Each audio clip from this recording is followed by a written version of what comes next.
Welcome back to Healthy Living for Life. My next guest is Yvonne Field. Yvonne lived with PTSD for 30 years before she sought help. She's here to talk about her experience in the hopes that it may help someone who is watching this. Thanks so much for being with us, Yvonne. Yep. So first of all, as I just mentioned, it took you several years before you were able to seek help. Can you tell us a little bit about your story and why it took you so long? Sure. Yeah, when you're a 9-year-old, you don't really necessarily have that understanding of the world and how things work, and necessarily know that, you know, what's wrong and what's right. And so when I was 9, we had a really trusted family friend who was actually a lay minister in our church. And so, you know, when I was left alone with him, he raped me when I was 9. He did something similar to my older sister. And when my mom found out about that, she didn't do anything. And so for me as a 9-year-old, I thought that that was the way that was then, and I didn't get any help. And it is really important for parents, if they know about that, to do something about it and get help for kids right away. It wasn't until I was started teaching in the public schools and was working with children who were my age that had some trauma in their life that I started to be able to deal with that. When I was 16, I did kind of started to work through some of that, but I didn't have a great counselor, great mental health professional. So that kind of stopped that process for me for a long time. And I finally started going to a therapist when I moved here to Helena, and just ended up with a really excellent mental health professional that created a really comfortable, safe environment for me to be able to process and work on that. Okay. So can you tell us a little bit about how PTSD has affected your life? Sure. You know, not having treatment, it means that your relationships with people are really interrupted. I had a really hard time in terms of just romantic relationships, of being able to trust people, and even knowing who are the right kind of people to have in your life, because when you're abused like you think that that's the norm.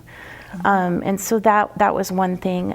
You know, in work environments too, with PTSD, there are things that happen that can trigger some of those memories and cause a lot of anxiety and even panic attacks, and kind of flashbacks and feeling like you're being in that trauma situation again. And so without having that formal diagnosis or having any kind of strategies to work with that, which I've gotten since I started therapy, that impacts whether you're able to progress in your work. I mean, definitely me, I want to be a teacher. I'm good at that.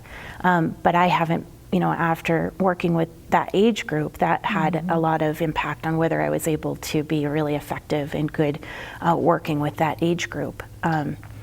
Yeah. So was there a defining moment or something that spurred you to say, I need to get help? Yeah, you know, I've been off and on suicidal for most of my life because of what happened. And so that for me was being kind of at rock bottom and being suicidal. I do have a son who needs me, so that was a big motivator. Okay. Well, I'm glad you did. Yeah. So can you tell us a little bit about the treatment? You said you're seeing a counselor that has been very helpful to you. Yeah. Can you tell us about the treatment that has been successful for you? Sure, yeah. I mean, we just started with cognitive behavioral therapy, helping me to kind of address what are these automatic thoughts that aren't necessarily the right way of thinking about things, and really being cognizant of what those are, and thinking about the things that cause anxiety, and having a way to kind of a systematic process to think about, well, is that real? And then how could I think about it differently, and how could that helps you to react differently to things. But really specifically to address the PTSD, we did cognitive processing therapy, which is pretty difficult when you're going through it, but it helps you to process. You actually write down and talk about what happened to you every day. And by repetition, it becomes something that's not so threatening and scary anymore. And actually by feeling all of those feelings and putting them out there, it helps you to not have that all shoved down inside anymore. And it helps you to kind of, then you start to think about, well, what are the things that are going on in my life that are really reactions based on that trauma that I had, and you can start to let some of that go. And I can imagine that this is just not a very rapid process. It No. takes a lot of time to get to this point. Right, and it was cyclical for me. The longer it takes to get help, the harder that process is. And so we would deal with something that was a little bit easier to talk about it first and process that, and we work towards the things that were the most difficult, and it was probably about a year-long process. And I'm still in therapy. That's something that's really important, is to continue to have that support that you need.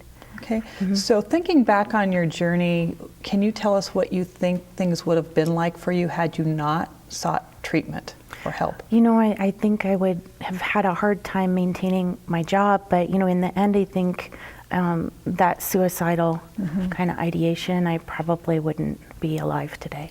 Okay.